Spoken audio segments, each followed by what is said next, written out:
नमस्कार दोस्तों, स्वागत है आप सभी का मेरे YouTube चैनल पर। मैं हूं आपका दोस्त वन रक्षक राजन सनोड़िया। देखिए दोस्तों, आज के इस वीडियो में सॉल्व करने वाले हैं हम मैथ्स के मोस्ट इंपॉर्टेंट 8 प्रश्न जो मैंने दोस्तों आज आपको टेलीग्राम चैनल पे टेस्ट के रूप में दिया था। देखो, एग्जाम हॉल में दोस्तों जो आप परफॉर्मेंस दोगे ना, वही परफॉर्मेंस आपकी मानी जाएगी। आप घर में बैठकर दोस्तों एक सवाल को कैसे सॉल्व करते हो वो चीज अलग होती है।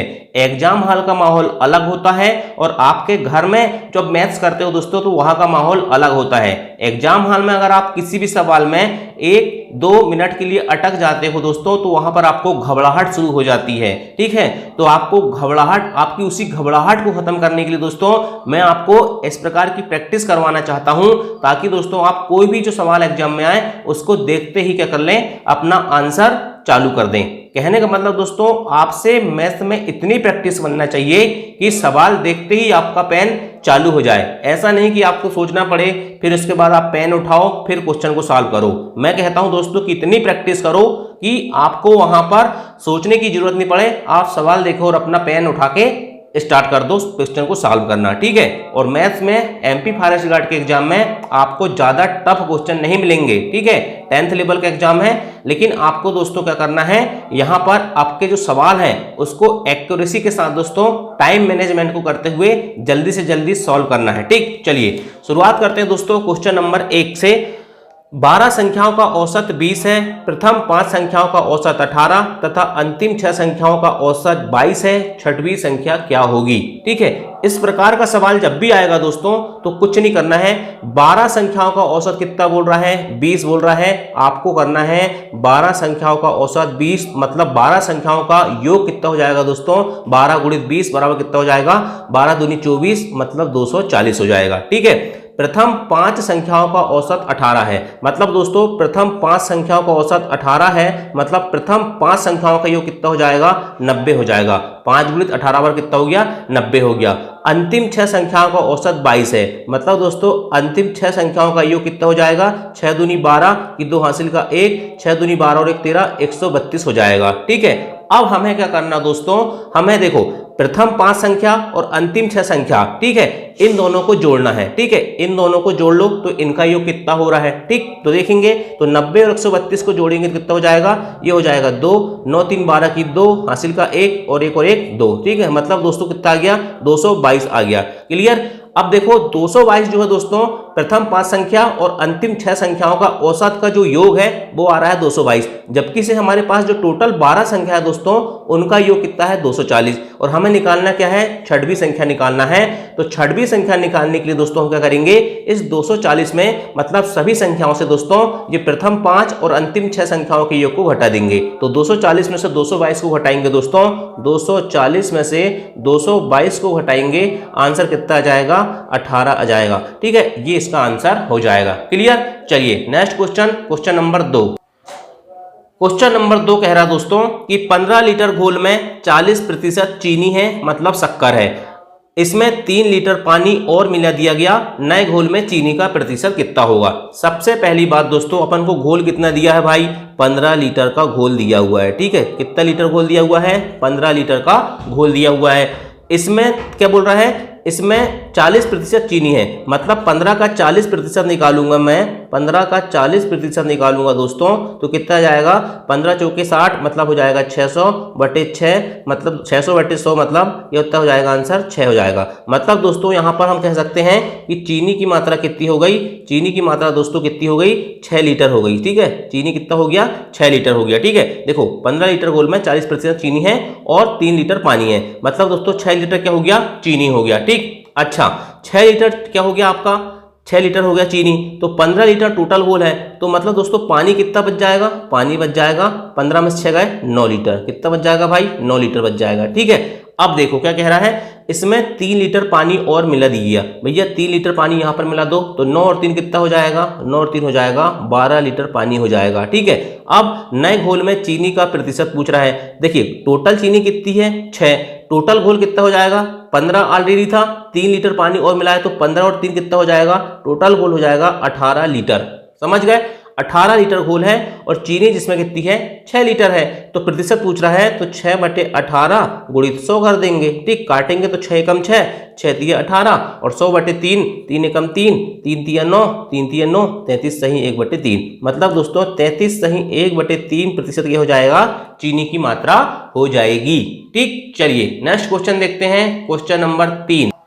क्वेश्चन नंबर 3 कह रहा है दोस्तों, एक व्यक्ति ने अपनी गाड़ी 35% लाभ पर 15,000 रुपये में बेचा, मतलब एक बार बेच दिया। वह इसे कितने रुपए में बेचता कि उसे 10% की हानि होती। मतलब दोस्तों यहां पर क्या बात हो रही है, 2 बार बेचने की बात हो रही है। कितने बार बेचने की बात हो रही है दोस्तों, 2 बार बेचने की बात हो रही है।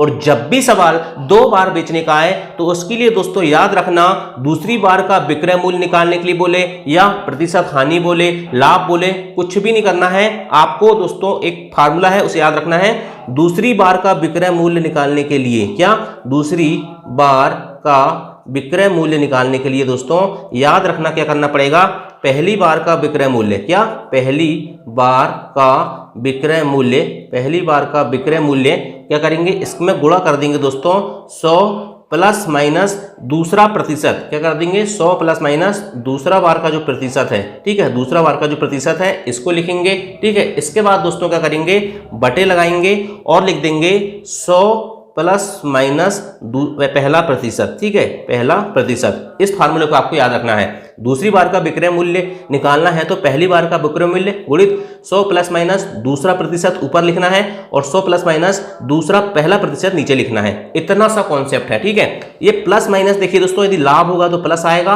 और हानि होगी तो माइनस आएगा। ठीक, अब यहां पर वैल्यू पुट अप करते हैं हम, इस वैल्यू करते हैं तो पहली बार का विक्रय मूल्य कितना है 15,000 है। मैं यहां पर वैल्यू रख देता हूं यहां पर, है ना, 15,000 रख दिया। इसके बाद दोस्तों क्या करना है, 15,000 के बाद 100 करना है, 100 लिख दिया, प्लस माइनस क्या है, दूसरा प्रतिशत क्या बोल रहा है, देखो उसे 10% की हानि हो रही है दूसरे बार में, मतलब दूसरे बार में उसे हानि हो रही है और 10 हो रही है और हानि किसको करेंगे, माइनस में आएगी तो माइनस 10 हो जाएगी। ठीक है, बटे क्या हो जाएगा दोस्तों 100। अब इसके बाद पहला प्रतिशत क्या कह रहा है 35% लाभ, मतलब लाभ हो रहा है तो प्लस आएगा और 35% मतलब 35 हो जाएगा। इसको सॉल्व कर लेंगे तो ये हो जाएगा 15,000, कितना हो जाएगा 15,000, ये 100 में से 10 गए तो हो जाएगा 90 कर देंगे। बटे क्या कर दूंगा दोस्तों, बटे कर दूंगा 135। काटूंगा, कैसे कटेगा ये बताइए, 5 से काटूंगा भाई, 5 तिया 15 और 3 0। ठीक है, ये 5 से कटेगा, 5 दूनी 10, 5 7 35। ठीक, इसके बाद दोस्तों मैं काटूंगा इसको 9 से काटूंगा, 9 तिया 27 और ये 9 से कट जाएगा दोस्तों 10 बार, 9 धाम 90। फिर 3 से काटूंगा, 3 एकम 3, ये कट जाएगा 1000 बार, तो बच गया 10 गुणित 1000, मतलब आंसर हो जाएगा दोस्तों आपका 10,000। क्या हो जाएगा, यदि 10,000 रुपए में उसको दोस्तों वो दूसरी बार बेचता है तो उसे 10% की हानि होती है। सबसे मोस्ट इंपॉर्टेंट है ये वाला फार्मूला। और पहला चीज दोस्तों 2 बार वस्तु बेची जानी चाहिए। अगर इस प्रकार का सवाल अब कोई भी आएगा तो आप इसे सॉल्व कर लोगे। ठीक, चलिए नेक्स्ट क्वेश्चन देखते हैं, क्वेश्चन नंबर 4। क्वेश्चन नंबर 4 है दोस्तों, एक दुकानदार 6 खिलौने खरीदने पर 2 खिलौने मुफ्त में देता है, मतलब फ्री में देता है। बताइए ग्राहक को कितने प्रतिशत छूट प्राप्त होती है। इस प्रकार का सवाल जब भी आए तो छूट में जो प्रतिशत निकालने के लिए बोले दोस्तों तो कुछ भी मत करना, मुफ्त वस्तु कितने में दे रहा है, मुफ्त मतलब फ्री में कितना दे रहा है वो लिख दो, बटे टोटल वस्तु लिख दो। क्या लिख दोगे, टोटल मतलब कुल वस्तु लिख दोगे, 100 का गुणा कर दो। तो देखिए 6 खिलौने खरीदो और 2 खिलौने फ्री में ले जाओ। ठीक, तो क्या करना है हमको, मुफ्त कितने हो गए 2, बटे टोटल कितने हो जाएंगे। अब देखो यहां पर ये गलती मत करना कि 6 लिख दोगे, टोटल हो जाएंगे दोस्तों 6 तो दे ही रहा है, साथ में 2 फ्री में दे रहा है, तो टोटल कितने हो जाएंगे 8 गुणित 100 कर दो। ठीक है, काट दोगे तो कितने से कटेगा, ये कट जाएगा भाई 2 एकम 2, 2 चौके 8 और 4 से 100 कट जाएगा 25 बार, मतलब दोस्तों 25% की छूट उसे मिल रही है। आंसर हो जाएगा 25%। नेक्स्ट क्वेश्चन देखते हैं, क्वेश्चन नंबर 5। क्वेश्चन नंबर 5 है दोस्तों, एक धन राशि 5 वर्ष में 3 गुनी हो जाती है, वह कितने वर्षों में 5 गुनी हो जाएगी। इस प्रकार का सवाल जब भी आएगा दोस्तों तो आप जीवन भर इस सवाल को याद रखोगे। इसकी सॉलिड मेथड बता रहा हूं, T1 समय में यदि वस्तु N1 गुनी और T2 समय वस्तु अगर N2 गुनी होती है तो कुछ मत करना दोस्तों, T1 बटे T2 बराबर N1 माइनस 1 बटे N2 माइनस 1 कर देने।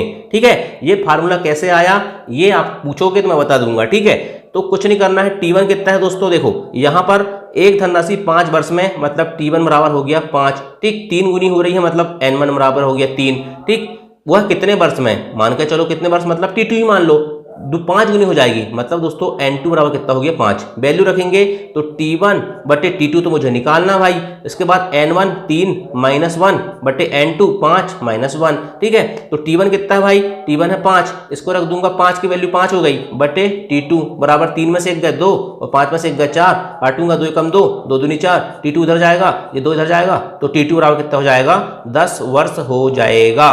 क्लियर, बिल्कुल कुछ भी मत करना, T1 T2 दिया हुआ रहता है, N1 N2 दिया हुआ रहता है, ये वाला फार्मूला लगा देना, आंसर आ जाएगा। नेक्स्ट क्वेश्चन देखते हैं, क्वेश्चन नंबर 6।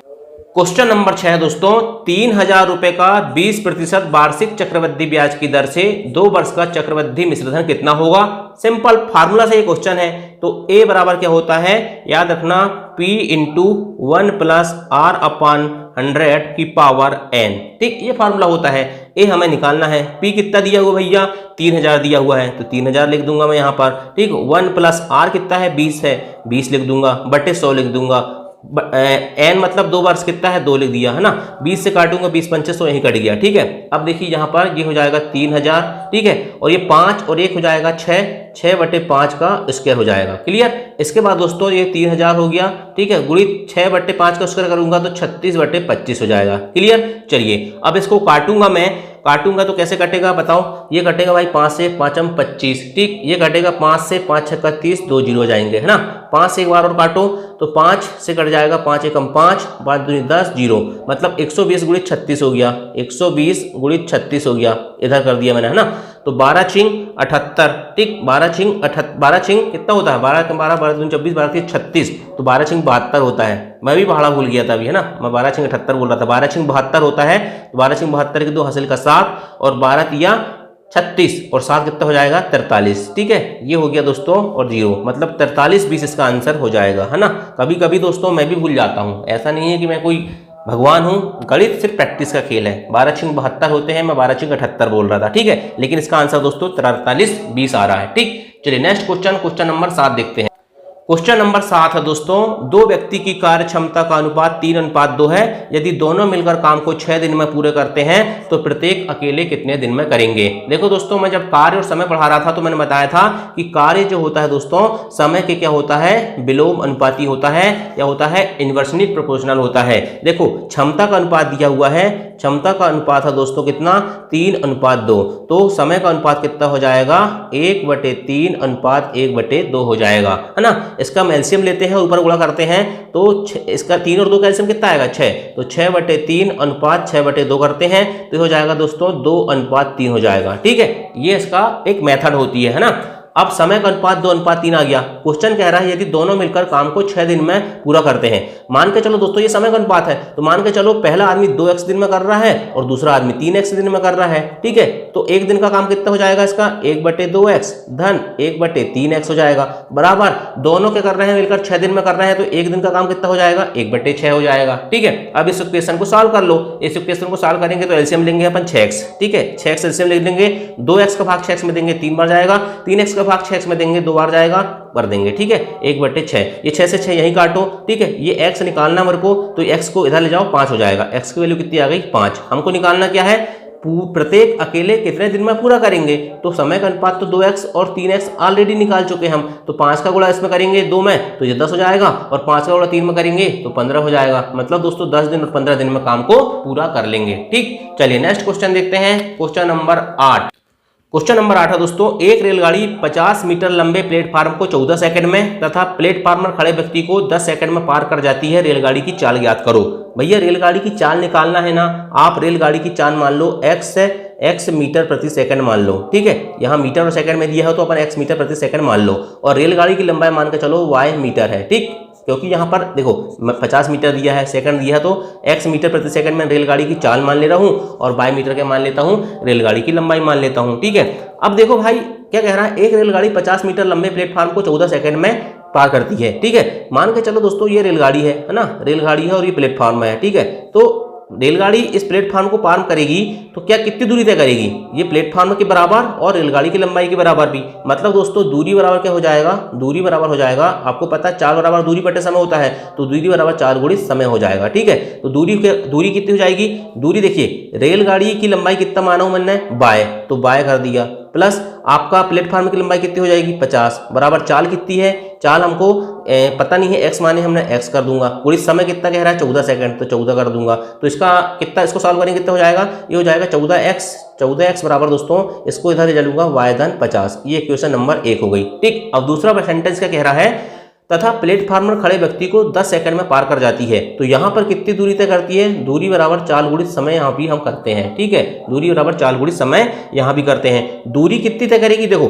ट्रेन की लंबाई जो है उतनी दूरी तय करेगी, मतलब बाय, और चाल कितनी है भाई, चाल हमें x है। ठीक, समय कितना कह रहा है 10 सेकंड, तो 10 सेकंड। ठीक है, तो बाय बराबर कितना आ गया दोस्तों, बाय बराबर आ गया 10x। ठीक है, अब मैं क्या करूंगा, बाय की वैल्यू इस इक्वेशन में रख दूंगा, तो यहां रखूंगा तो 14x हो जाएगा, 14x बराबर बाय की वैल्यू रखूंगा 10x धन 50 हो जाएगा। ठीक, 14x में से 10x जाएंगे कितना बच जाएगा, 4x बराबर कितना बच जाएगा भाई, 50 बच जाएगा। ठीक है, तो x की वैल्यू कितनी आ जाएगी, यहाँ पर x की वैल्यू हो जाएगी दोस्तों 50/4 या 25/2 मीटर प्रति सेकंड आ गया। ठीक है, क्या आ गया, मीटर प्रति सेकंड। अगर मुझे दोस्तों इसको किलोमीटर प्रति घंटा में चेंज करना है तो 25/2 में क्या कर दूंगा, 18/5 का गुणा कर दूंगा। क्लियर, कितने का गुणा कर दूंगा, 18/5 का गुणा कर दूंगा। तो काटो, 2 एकम 2, 2 9 18, 5 से काटो, 5 एकम 5, 5 एकम 25 और 9 पना 45, मतलब दोस्तों 45 किलोमीटर प्रति घंटा इसका आंसर होगा। क्लियर, सवाल पूरे, कुछ भी नहीं रहता है, बहुत आसान। लेकिन ये आप सोच रहे होंगे कि आप इतनी लंबी मेथड बताएं सर, भैया इससे आसान मेथड नहीं हो सकती। ठीक है, एग्जाम में करोगे तो ये दूरी बराबर 4 गुणित समय ये सब लिखने की जरूरत नहीं पड़ती, एक्स बाय लिखने की जरूरत नहीं पड़ती। ठीक है, और बहुत सारी चीजें होती है दोस्तों जो एग्जाम में, जैसे मैंने कितनी चीज एक्स्ट्रा लिखा हूँ यहाँ बता रहा हूँ, ये भी नहीं लिखना पड़ेगा आपको, ये भी नहीं लिखना पड़ेगा, ये भी नहीं लिखना पड़ेगा। ठीक है, सिर्फ ये क्वेश्चन बनाना है आपको, पहली वाली और दूसरी वाली, और क्वेश्चन को सॉल्व करके आंसर लाना है। ठीक, तो मैं समझाने के लिए आपको इतना बड़ा मेथड बता दिया, लेकिन इतनी बड़ी मेथड आपको एग्जाम में नहीं करना। ठीक, चलो वीडियो पसंद आया होगा तो वीडियो को लाइक करना। ठीक है, और इसी प्रकार के क्वेश्चन आपको मिलते रहेंगे, मैं जितना पढ़ाऊंगा दोस्तों मैथ्स में। ठीक है, आपको ये मान के चलना है कि ये बोनस है, आपको अपनी मेहनत खुद करना ही पड़ेगा, सिर्फ मेरे पढ़ाने से आपका भला नहीं होगा। मैं आपको क्लियर बता दे रहा हूँ, आपको दोस्तों अपनी पढ़ाई कंटिन्यू लेकर चलना है, लेकिन मैं जो चीज पढ़ाता हूँ ना, ठीक है, उसे आप क्या करना, एक बोनस लेके चलना। ठीक, ये आपको बोनस दिलाएगा, है ना। तो चलिए दोस्तों, थैंक यू, जय हिंद, जय भारत।